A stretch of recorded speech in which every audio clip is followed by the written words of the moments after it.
आज से हर भारतवासी को अपने लोकल के लिए वोकल बनना है। लोकल के लिए वोकल बनना है।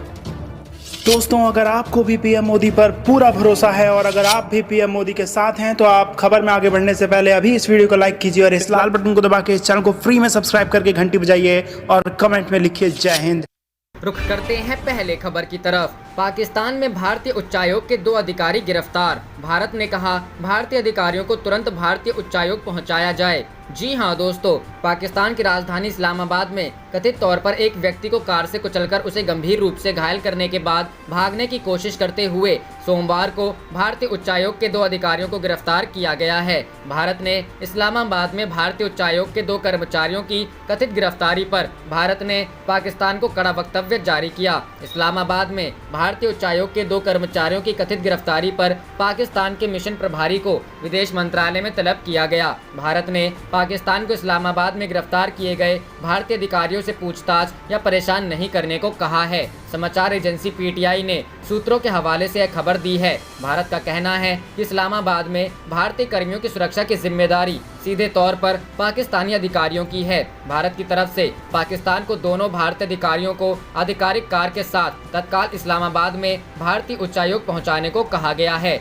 इससे पहले मीडिया में आई खबरों में यह जानकारी दी गई। जियो न्यूज़ ने कुछ प्रत्यक्षदर्शियों के हवाले से अपनी खबर में कहा कि एक BMW कार ने शहर की एम्बेसी रोड पर सुबह करीब 8 बजे एक पैदल यात्री को टक्कर मारी और उसके बाद वहां से भागने की कोशिश की। अब तक पाकिस्तान अधिकारियों या भारतीय उच्चायोग की तरफ से इस घटना के बारे में कोई बयान जारी नहीं किया गया है।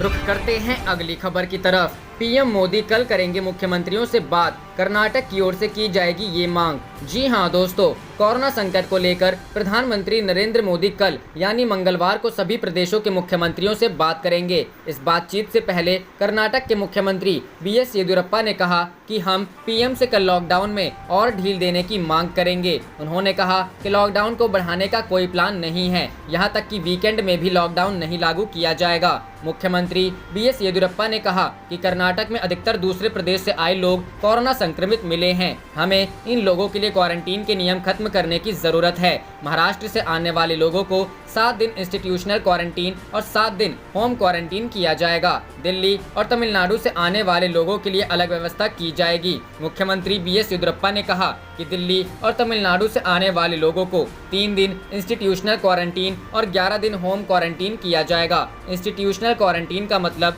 सरकार की ओर से बनाए गए क्वारंटीन सेंटर है।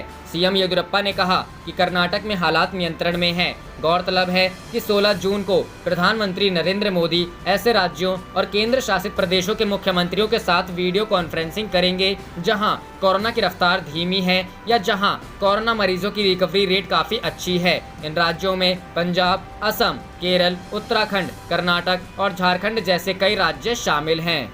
रुख करते हैं अगली खबर की तरफ। यूपी समेत इन राज्यों में अगले 48 घंटों में होगी झमाझम बारिश, चलेंगी तेज हवाएं। जी हां दोस्तों, उत्तर अरब सागर से दक्षिण पश्चिम मानसून गुजरात, महाराष्ट्र, छत्तीसगढ़ समेत उत्तर भारत के कई इलाकों में पहुंच चुका है। भारतीय मौसम विभाग के अनुसार दक्षिण पश्चिम मानसून के इन राज्यों में पहुंचने के साथ ही कई इलाकों में तेज बारिश हो सकती है। विभाग ने अनुमान जताया है कि आगामी 48 घंटों में मध्य प्रदेश और पूर्वी उत्तर प्रदेश के कई इलाकों में तेज बारिश के आसार हैं। यूपी के इन इलाकों में बारिश की संभावना। मौसम विभाग ने अनुमान जताया है कि आगामी 48 घंटों में लखनऊ और आसपास के इलाकों में आंधी और गरज चमक के साथ बारिश हो सकती है। मौसम विभाग के अनुसार लखनऊ सहित बहराइच, बलरामपुर, गोंडा, बस्ती, बाराबंकी, कानपुर, उन्नाव, कन्नौज, रायबरेली, अमेठी, अयोध्या, सुल्तानपुर, इटावा, औरैया, प्रतापगढ़, फतेहपुर, हमीरपुर, प्रयागराज, सीतापुर, हरदोई में भी बारिश के आसार हैं।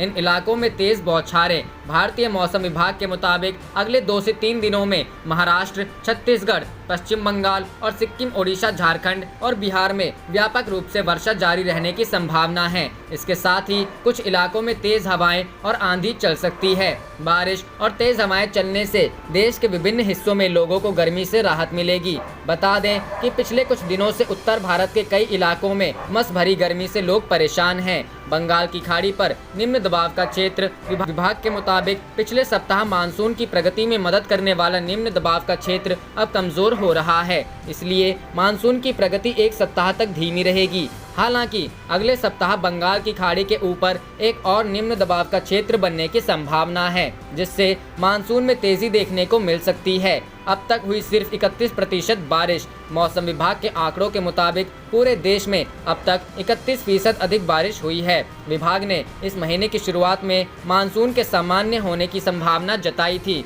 रुख करते हैं अगली खबर की तरफ। वायरल वीडियो पर घिरे तेजस्वी यादव, मंत्री अशोक चौधरी ने भेजा लीगल नोटिस।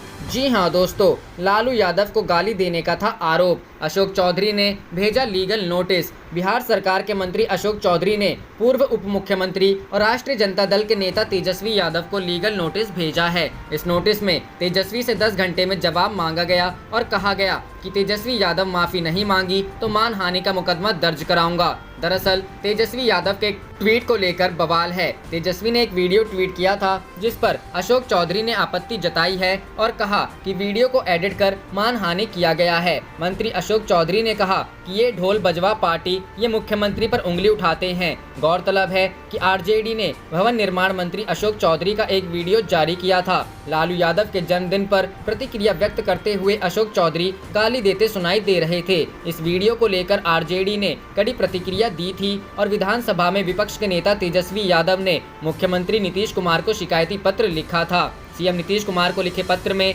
तेजस्वी यादव ने कहा था कि यह वीडियो देखने के बाद भगवान से प्रार्थना करता हूं कि वो आपको सद्बुद्धि दे। आप दिन भर हमें करोड़ों गालियां दें और दिलवाएं, लेकिन कृपया विधि व्यवस्था ठीक करें। बिहार को उद्योग, बेरोजगार युवाओं को नौकरी, श्रमिकों को रोजगार, सम्मान और राशन जरूर दें।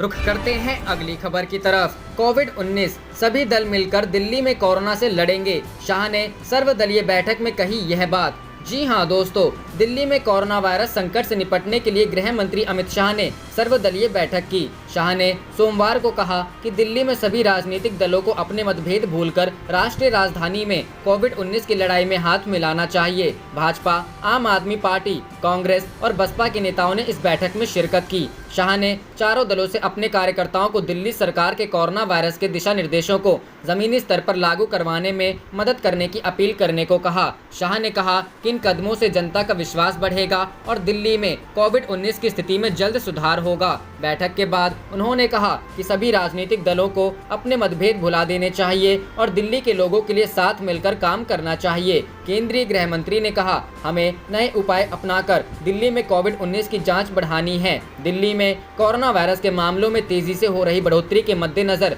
यह बैठक की गई। गृह मंत्रालय के एक अधिकारी ने बताया कि शाह ने महामारी के प्रसार को रोकने के लिए उठाए जा रहे कदमों के बारे में नेताओं को अवगत कराया और मुद्दे पर उनके विचार जाने। दिल्ली में 41,000 से अधिक लोग संक्रमित हैं। गृह मंत्री अमित शाह ने सोमवार को यहां LNJP अस्पताल का दौरा कर कोविड-19 से निपटने की तैयारियों की समीक्षा की। अधिकारियों ने यह जानकारी दी। उन्होंने बताया कि गृह मंत्री ने अस्पताल के सम्मेलन कक्ष में वरिष्ठ चिकित्सकों से मुलाकात की, जिन्होंने उन्हें अस्पताल में उपचाररत मरीजों और दिल्ली के बाहर के भर्ती मरीजों समेत अन्य बिंदुओं पर जानकारी दी। रुख करते हैं अगली खबर की तरफ। मोदी सरकार ने 15 राज्यों में शुरू की नई स्कीम। 81 करोड़ राशन कार्ड धारकों को मिलेगा फायदा। जी हां दोस्तों, केंद्रीय उपभोक्ता मामले, खाद्य एवं सार्वजनिक वितरण मंत्री रामविलास पासवान ने कहा कि राष्ट्रीय खाद्य सुरक्षा अधिनियम यानी NFSA लाभार्थियों को पोषक तत्व युक्त चावल उपलब्ध कराने हेतु सरकार ने 15 राज्यों के एक जिले में राइस फोर्टिफिकेशन की पायलट योजना शुरू की है। इसके तहत महाराष्ट्र, गुजरात और आंध्र प्रदेश के चुने हुए जिलों में पौष्टिक चावल का वितरण शुरू हो गया है। बता दें कि राष्ट्रीय खाद्य सुरक्षा अधिनियम यानी NFSA के तहत देश के करीब 81 करोड़ राशन कार्ड धारकों को सस्ता अनाज उपलब्ध कराया जाता है। पौष्टिक चावल वितरण का काम ओडिशा और उत्तर प्रदेश में बहुत जल्द शुरू हो जाएगा। अन्य राज्यों को भी जल्द से जल्द इसे शुरू करने के लिए कहा गया है। आयरन, फॉलिक एसिड और विटामिन B12 युक्त पौष्टिक चावल से कुपोषण और खून की कमी को दूर किया जा सकता है। पासवान ने भारतीय खाद्य निगम को सरकारी स्कीम्स के तहत अनाज की जरूरतों को पूरा करने के लिए 4 महीने का अनाज देश के हर कोने में पहुंचाने का आदेश दिया है। केंद्रीय मंत्री ने बरसात के मौसम में ट्रांसपोर्ट को लेकर पैदा होने वाली परेशानी को देखते हुए FSCI को यह आदेश दिया है। रुख करते हैं अगली खबर की तरफ। 8 राज्यों की 19 राज्यसभा सीटों का गणित, बीजेपी ने बिगाड़ा कांग्रेस का खेल। जी हां दोस्तों, राज्यसभा की 19 सीटों पर 19 जून को चुनाव, बीजेपी ने झारखंड में कांग्रेस का गणित बिगाड़ा। कांग्रेस बीजेपी को गुजरात में 1 वोट की जरूरत। देश के 8 राज्यों की 19 राज्यसभा सीटों पर 19 जून को होने वाला चुनावी मुकाबला काफी दिलचस्प हो गया है। कांग्रेस और बीजेपी के बीच राज्यसभा चुनाव में शहमात का खेल जारी है। हालांकि बीजेपी ने मध्य प्रदेश और गुजरात के बाद अब कांग्रेस को राजस्थान में भी उलझाकर रख दिया है। झारखंड का समीकरण भी बीजेपी ने अपने पक्ष में कर लिया और कांग्रेस दिल्ली में बैठकर रणनीति बनाती रही। इस तरह से बीजेपी ने कांग्रेस के राज्यसभा चुनाव गणित को बिगाड़कर रख दिया है। गुजरात का राज्यसभा चुनाव दिलचस्प। गुजरात की 4 राज्यसभा सीटों पर 5 उम्मीदवारों के मैदान में उतरने से चुनावी मुकाबला दिलचस्प मोड़ पर है। बीजेपी की ओर से राज्यसभा के लिए अभय भारद्वाज और रमीवा बेन बारा के साथ तीसरे कैंडिडेट के तौर पर नरहरि अमीन मैदान में हैं, तो कांग्रेस की ओर से राज्यसभा के लिए शक्ति सिंह गोहिल और भरत सिंह सोलंकी किस्मत आजमा रहे हैं। राज्यसभा चुनाव से पहले विधायक को कोरोना होने पर सियासत, कांग्रेस ने बताया साजिश। गुजरात में बीजेपी के पास 103 विधायक हैं, जबकि कांग्रेस के पास 65 विधायक बचे हैं। वहीं 2 बीटीपी, 1 एनसीपी और 1 निर्दलीय विधायक है। राज्यसभा के एक सदस्य को जीतने के लिए 35 वोटों की जरूरत है। ऐसे में कांग्रेस अगर बीटीपी, एनसीपी और एक निर्दलीय विधायक जिग्नेश ममानी का समर्थन हासिल करने में कामयाब रहती है, तो उसे दोनों सीटें जीतने के लिए एक विधायक के समर्थन की दरकार होगी। वहीं कांग्रेस ने शक्ति सिंह गोहिल को प्रथम कैंडिडेट बनाकर उनकी राह को आसान कर दिया है, लेकिन भरत सिंह सोलंकी को अपनी सीट जीतने में कड़ी मशक्कत करनी होगी। झारखंड में कांग्रेस का बिगड़ा खेल। झारखंड की 2 राज्यसभा सीटों पर 3 उम्मीदवारों के मैदान में उतरने से चुनावी मुकाबला काफी दिलचस्प हो गया है। जेएमएम से शिबू सोरेन राज्यसभा के लिए मैदान में उतरे हैं, तो बीजेपी से झारखंड के प्रदेश अध्यक्ष दीपक प्रकाश मैदान में हैं। वहीं कांग्रेस से शहजादा अनवर किस्मत आजमा रहे हैं। कांग्रेस प्रदेश प्रभारी आरपीएन सिंह व पर्यवेक्षक पीएल पुनिया दिल्ली में बैठकर रणनीति बनाते रहे और भाजपा ने समीकरण पूरी तरह से अपने पक्ष में कर लिया। झारखंड के मौजूदा विधायकों के आंकड़े के लिहाज से जेएमएम के शिबू सोरेन की एक सीट पक्की है और दूसरी सीट के लिए कांग्रेस और बीजेपी के पास अपने दम पर जीतने के लिए पर्याप्त आंकड़े नहीं हैं। ऐसे में दोनों पार्टियों के बीच विधायकों के जोड़ तोड़ की कवायद तेज हो गई है। बीजेपी ने निर्दलीय विधायक सरयू राय का समर्थन जुटा लिया है। राज्यसभा की एक सीट के लिए 27 वोट चाहिए। बीजेपी के पास विधायकों की संख्या 25 है। बाबूलाल मरांडी के शामिल होने के बाद यह संख्या बढ़कर 26 हो गई। और रुख करते हैं अगली खबर की तरफ। भारतीय वैज्ञानिक का दावा, 21 जून को सूर्य ग्रहण पर खत्म हो जाएगा कोरोना वायरस। जी हां दोस्तों, देश और दुनिया में कोरोना वायरस के मामले तेजी से बढ़ रहे हैं। इस बीच चेन्नई के एक वैज्ञानिक ने सूर्य ग्रहण और कोरोना वायरस के बीच कनेक्शन का दावा किया है। न्यूक्लियर और अर्थ साइंटिस्ट डॉक्टर केएल सुंदर कृष्णा का दावा है कि पिछले साल 26 दिसंबर को लगने वाले सूर्य ग्रहण का कोरोना वायरस से सीधा संबंध है और आने वाले 21 जून के सूर्य ग्रहण के दिन कोरोना वायरस समाप्त हो जाएगा। उनका कहना है कि सूर्य ग्रहण के बाद उत्सर्जित विखंडन ऊर्जा के कारण पहले न्यूट्रॉन के कण के संपर्क के बाद कोरोना वायरस टूट गया है। एएनआई से बात करते हुए उन्होंने कहा कि दिसंबर 2019 से कोरोना वायरस हमारे जीवन को नष्ट करने के लिए आया है। मेरी समझ के अनुसार 26 दिसंबर को आखिरी सूर्य ग्रहण होने के बाद और मंडल में ग्रहों की स्थिति में बदलाव हुआ है। डॉक्टर कृष्णा के मुताबिक ग्रहों के बीच ऊर्जा में बदलाव के कारण यह वायरस ऊपरी वायुमंडल से उत्पन्न हुआ है। इसी बदलाव के कारण धरती पर उचित वातावरण बना। ये न्यूट्रॉन सूर्य की सबसे अधिक विखंडन ऊर्जा से निकल रहे हैं। न्यूक्लियर फॉर्मेशन की यह प्रक्रिया बाहरी मटेरियल के कारण शुरू हुई होगी, जो ऊपरी वायुमंडल में बायोमोलिक्यूल और बायोन्यूक्लियर के संपर्क में आने से हो सकता है। बायोमोलिक्यूल संरचना का म्यूटेशन इस वायरस का एक संभावित स्रोत हो सकता है। सूर्य की किरणों से खत्म होगा कोरोना। डॉक्टर केएल सुंदर कृष्णा के अनुसार म्यूटेशन प्रोसेस सबसे पहले चीन में शुरू हुआ होगा। हालांकि इस दावे का कोई पुख्ता सबूत नहीं है। उन्होंने कहा यह एक प्रयोग या जानबूझकर किया गया प्रयास भी हो सकता है। आगामी सूर्य ग्रहण कोरोना वायरस को खत्म करने के लिए एक महत्वपूर्ण मोड़ साबित हो सकता है।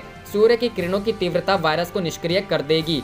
सूर्य ग्रहण इस वायरस का प्राकृतिक उपचार। उन्होंने कहा कि हमें इससे घबराने की जरूरत नहीं है। यह सौर मंडल में होने वाली प्राकृतिक हलचल है। सूर्य की किरणें और सूर्य ग्रहण इस वायरस का प्राकृतिक इलाज है। 21 जून को सूर्य ग्रहण। बता दें कि 21 जून को सूर्य ग्रहण लगने जा रहा है। ज्योतिष शास्त्र के अनुसार 21 जून को लगने वाला सूर्य ग्रहण कई ज्योतिषीय घटनाओं के बदलाव का कारक बनेगा। रविवार को सूर्य ग्रहण सुबह करीब 10:20 पे शुरू होगा और दोपहर 1:49 पर खत्म होगा। इसका सूतक 12 घंटे पहले यानी 20 जून को रात 10:20 पर शुरू हो जाएगा, जो कि ग्रहण के साथ ही खत्म होगा। ये ग्रहण भारत, नेपाल, पाकिस्तान, सऊदी अरब, UAE और कांगो में दिखाई देगा। रुख करते हैं अगली खबर की तरफ। राजनाथ सिंह बोले, भाजपा जो कहती है वही करती है। अनुच्छेद 370 का बहुत पुराना दाग मोदी सरकार में समाप्त हुआ। जी हां दोस्तों, भारतीय जनता पार्टी के वरिष्ठ नेता और केंद्रीय रक्षा मंत्री राजनाथ सिंह आज वीडियो कॉन्फ्रेंसिंग के जरिए जम्मू कश्मीर जनसंवाद रैली को संबोधित किया। इस दौरान राजनाथ सिंह ने कहा कि कोरोना का संकट आने के बाद वर्चुअल रैली का सिलसिला भाजपा ने देश के कार्यकर्ताओं से और देश की जनता के साथ संवाद करने के लिए प्रारंभ किया है। भारत की राजनीति डिजिटल दुनिया की ओर प्रस्थान कर चुकी है। दुनिया के कई मजबूत देश कोरोना महामारी के कारण लड़खड़ा गए हैं। भारत में प्रधानमंत्री जी ने कोरोना संकट को चुनौती के रूप में स्वीकार किया और कई बड़े और अहम फैसले लिए। चुनौतियों पर विजय प्राप्त करने का नाम ही भाजपा है। 1984 में जब हमें मात्र 2 सीटें प्राप्त हुई थीं, तो राजनीतिक विश्लेषकों ने ये कहना शुरू कर दिया था कि भाजपा समाप्त हो जाएगी। लेकिन उस समय के हमारे नेता आदरणीय अटल जी और आडवाणी जी ने इस चुनौती को स्वीकार किया और संकल्प लिया, जिसका परिणाम आज आप देख रहे हैं कि 2 से लेकर दोबारा सरकार बनाने तक की यात्रा हमने की है। भाजपा ने जो कहा उसे अवसर मिलते ही उस काम को पूरा किया गया।